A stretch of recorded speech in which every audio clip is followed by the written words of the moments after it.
trying somehow to survive and as essentially caged animals, subject to constant, random, sadistic punishment, only to humiliate them, no pretext.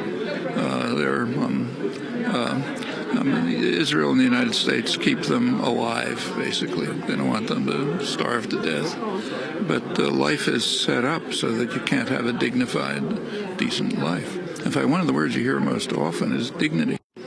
They would like to have dignified lives. And the standard Israeli position is they shouldn't raise their heads. And it's a pressure cooker. It could blow up. People can't live like that forever.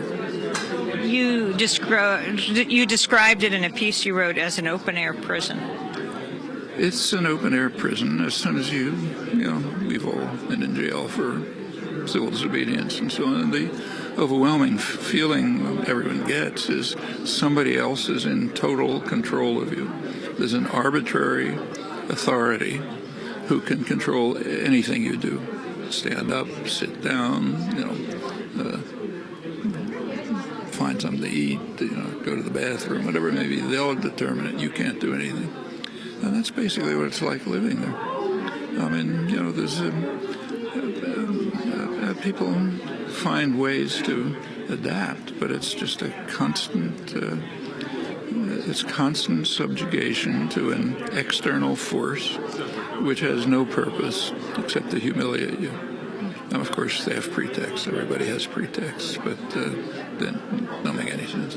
This was the first time you were there, though you've written about this for decades. I've written about it forever, and I've tried to get in a couple of times from the Israeli side, but it was always closed. So this is the first time I made it. We came through Egypt. And how hard was it to get through from Egypt?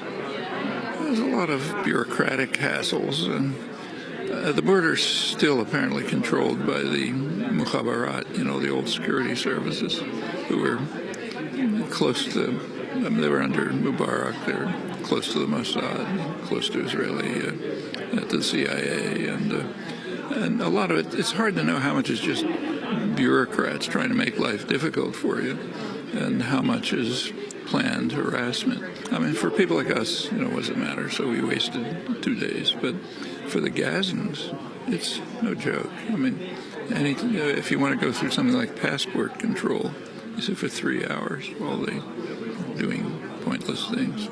That's just more humiliation. While you were there, another Freedom Flotilla ship tried to get in from Scandinavia. What was the response on land? The Estelle, we had there's a lot of excitement. People like to, obviously are very happy to know that somebody knows they're there and that people are actually willing to risk something, because it's not a joke, to try to break through.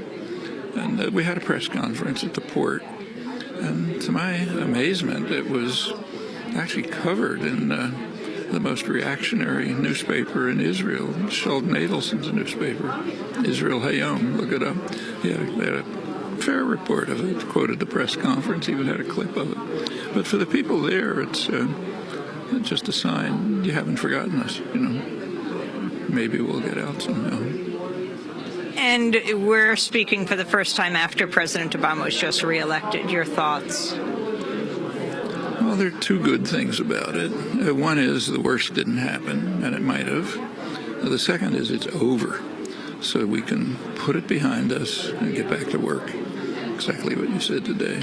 I mean, the whole electoral extravaganza, in my view, ought to take maybe 5 minutes of the time of an activist, because it's a farce. I mean, there's some differences. It's not zero impact, So you decide, okay, I'm going to deal with it this way. 5 minutes, finished. Now I go back to what matters. Changing the circumstances so that you don't have to endure things like this every 4 years. And with something like Gaza, which you've covered, as you said, forever, what gives you hope? Well, it's the usual thing that you see everywhere, that you've seen everywhere a lot more than I have. People's resilience. They just don't give up under the worst conditions, horrendous conditions. People still, fight for their rights. and don't just succumb. And it's a lesson for people from the West. I mean, we talk about repression, but undetectable by comparison with what most people in the world face. And if they can struggle on under really harsh and brutal conditions, tells us we ought to be doing a lot more. Professor Noam Chomsky, just back from his first